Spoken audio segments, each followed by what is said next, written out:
Hi guys, hope you're doing well today. Hope you're dealing all right with isolation, keep in contact with people. If you're not, make sure you get in contact with us. If there's anything you need, the church is here to support you.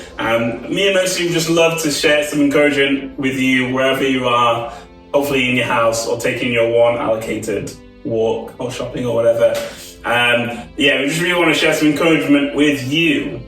Yep, so as you guys know, it's Mingling Week this week, and so what we want to kind of talk about is unity in the body and how we can serve one another really well. So this week I've been reading 2 Chronicles, and specifically at the start of the book, and looking at how Solomon prepares to build his temple. Not his temple, the temple. Really, if you look at Solomon's life, there's so much that he did, which Rana will touch on very helpfully. But one of the hallmarks of Solomon is that he's the person who built the temple for the Lord. So, no pressure. You want to give us his resume? Yes, Solomon was basically a genius, basically one of the smartest human beings who ever lived, basically one of the most successful human beings who ever lived. And he was also a pretty good lawyer/judge. So, whatever degree he needed for that, 7 years, he did it. So Solomon was literally on the top of the world. Like, other people came to try and figure out if he was a bit of a dodgy guy. And they were like, you know what, I can't knock him. He's great, he's amazing, he's super rich, he's super kind, he's a genius. Solomon. So that's the kind of guy we're talking about. And the passage I've been reading, like I said, is about him starting to build the temple and preparing to build the temple. And really, this was obviously something that God had planned forever. And it's a task that really was something that he was called to. And, we all have something that we're called to. We all have a plan and a purpose within God to help advance and build his kingdom. Yes. And I know we've heard so much during this time that this is a fantastic time to prepare and build on the gifts and the abilities and the skills and talents that God has placed within you. And so I want to read a specific part of 2 Chronicles 2. Let's do it. So Solomon, like I said, he's building the temple, and he realizes, you know what, I know I'm called to this. I know this is what I meant to do, but actually, I'm not sure I can do all of this. So he writes a letter to another king, and he says this: the temple I'm going to build will be great because our God is greater than all other gods. But who is able to build a temple for him? Since the heavens, even the highest heavens, cannot contain him.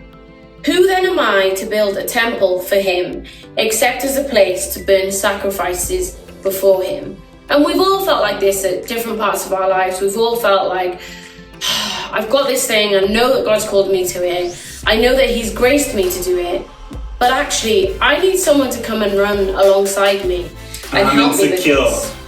Don't know what for. So then he says, in his letter, he carries on and he says, send me therefore a man skilled to work. And then he lists off a bunch of kind of details that he needs, kind of like a job specification of, and these are all things that are, it's not the desirable list, it's the essential list of skills that this guy needs to be able to come and work on this temple. And he sends off this letter to his friend, who is a king. I mean, I would love to have a friend who's a king. Hit us up on Zoom, or, we'll just send you our Monzo account with details if that's what you... And Hiram, king of Tyre, replies to Solomon's letter, and this is what he says. Praise be to the Lord, the God of Israel, who made heaven and earth. He has given King David a wise son, endowed with intelligence and discernment, who will build a temple for the Lord and a palace for himself. So he says, I am sending you Huram-Abi, a man of great skill. And then he goes off to list off everything that King Solomon had asked for in one man. Every single thing. And you know what? It got me thinking that actually there are times where we can look out at the future and we can say, I've got this big task ahead of me and I have no idea how I'm going to execute it. And actually, when we call on God and ask for help, he puts people alongside us that have everything that we need to be able to fill the plans and purposes for God and building his kingdom. Yes, he does. He's good like that, isn't he? He really is. And it reminded me of a scripture, I think it's in 1 Corinthians, and it talks about how as a church we're a body and everybody has something to bring. So as you know, whenever we meet together, somebody has an encouragement or a word, and there are so many things that make up the body. And that's because God has given us such a diverse range of people with so many different gifts and talents. And also, don't forget that Solomon asked for help. Even though he was a guy who had everything made, he was still humble enough to ask for help. Because humility will always bring you a positive reward in that. So if you're struggling emotionally and you're just thinking, I just need someone to encourage me, think of who God's put around you that can encourage you. And be humble enough to say to them, look, I'm really struggling. Can you give me an encouragement? Or if you're struggling with something that you're trying to figure out practically, think about the people that God has put around you and be humble enough to say, look, I'm struggling with this. I want to figure something that I can do. Can you help me develop a new skill or whatever it is? Yeah. So have a great week. I look forward to hearing about how we sharpen one another in this time.